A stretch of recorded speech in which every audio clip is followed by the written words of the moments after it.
Nona Peltier, more heads roll at AMP and the unfolding scandal in Australia's banking and financial services industry. We were looking at this last week. We did an amazing interview out of Sydney on it. It's absolutely fascinating. What's the latest? Well, the latest is that the chair of AMP, Catherine Brenner, she's resigned. She's stepping down.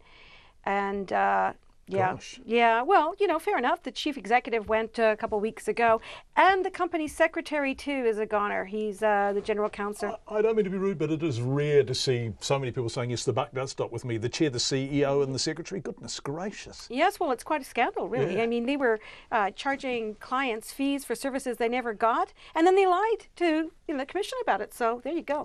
I mean, they lied to regulators, and then so they've paid the price. It was cynical, wasn't it? It was absolutely rapaciously cynical. But they're not the only ones. The Commonwealth Bank earlier had disclosed that it was charging fees to clients who were dead.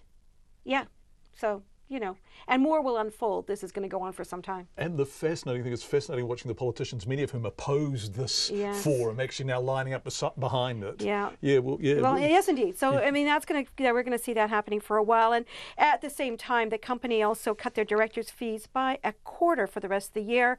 And they've also said that they're going to repay their wronged customers. They so far have paid out $5 million to 15,000 affected customers. It's a lot.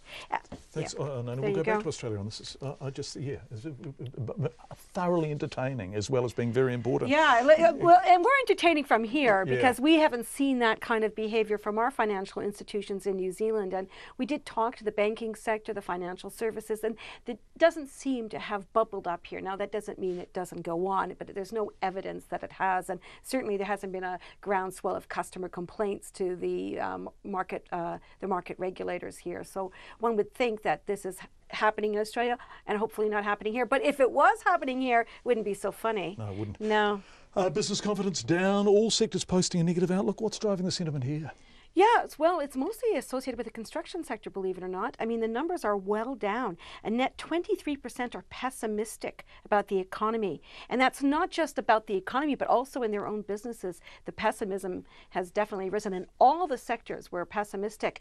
The services sector were the least pessimistic, agriculture the most, but in between, the construction sector does seem to be dragging down the mood. And that's partly because prices are up, but the ability to pass them on to the consumer is less so, and that whether that's a contractor to a builder or whatever. We saw that with Fletcher Building. We've seen problems with Metro Performance Glass. We've seen problems with Steel and Tube, and these are the public listed companies.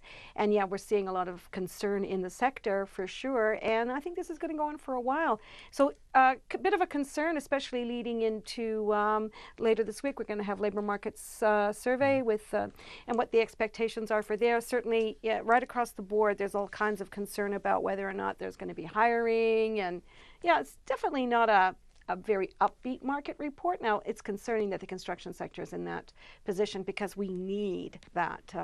We need houses and accommodation, all sorts of things. Yeah. Now look at this. I've buried my report for the the markets. Is that what have you got the markets there? I got it handy. Yes, I do. Okay, so what do we have here? Yeah, the top 50 index rose 73 points, up 0.9%, and that was possible. That was a lot of it was on Asian markets in with peace, and the Korean Peninsula really made a big impact there. Ended on 8,444. Our dollar is 70.8 US cents, 93.5 Australian, and 51.3 pence. Nona Peltier, thank you very much indeed, Nona. See you tomorrow.